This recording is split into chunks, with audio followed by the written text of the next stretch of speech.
My sisters and brothers, I greet you all with the love and peace of the Lord.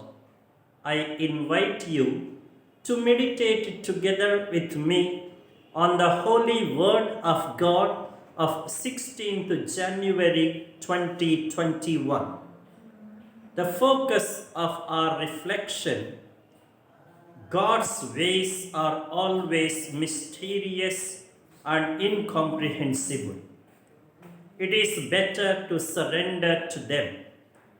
To understand God's ways, we need to rise beyond the merely human thinking and reasoning. God chooses whom He wants, often quite contrary to the human expectations and calculations. Often, we are caught up within our mental frameworks and prejudices. We decide and insist that things should happen only that way, or that others must behave only that way. We apply the same human measurements and calculations to God as well. We tend to put conditions and restrictions even to God's grace, deciding whom He should bless, how much, when, and how. We feel jealous even with regard to God's mercy and generosity.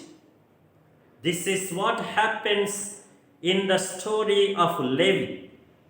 The call of Levi, a tax collector, is totally unexpected and rather disillusioning for many. When Jesus calls him and goes to feast at his house, the Pharisees and the scribes rise on their feet and begin to criticize Jesus, questioning, why does he eat with tax collectors and sinners? But Jesus' choice is unconditioned and gratuitous. He does not go by human labels and categories, mental or social. He chooses not so much on the basis of what one has been and what one has been doing, but his choice is in view of what one will be and what one can be doing. One may be anything or nothing before being called, but surely will be somebody and will do something.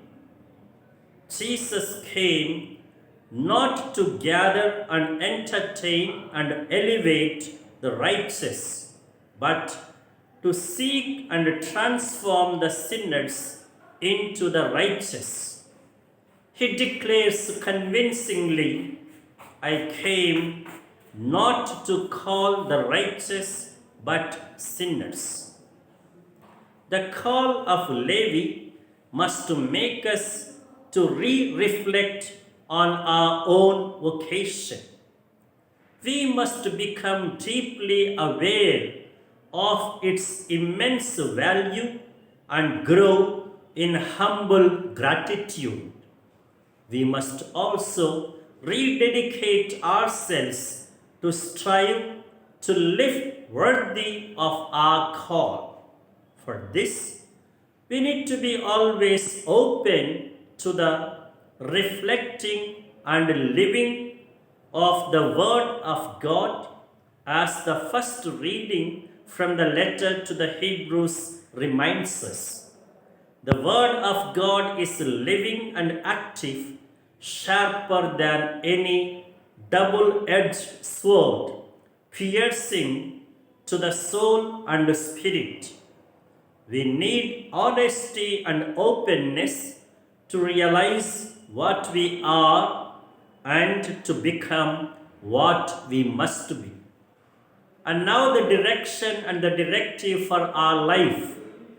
The merit of one's vocation is nothing personal, not what one is, but what one will become and do for God. Left to ourselves, no one deserves to be called.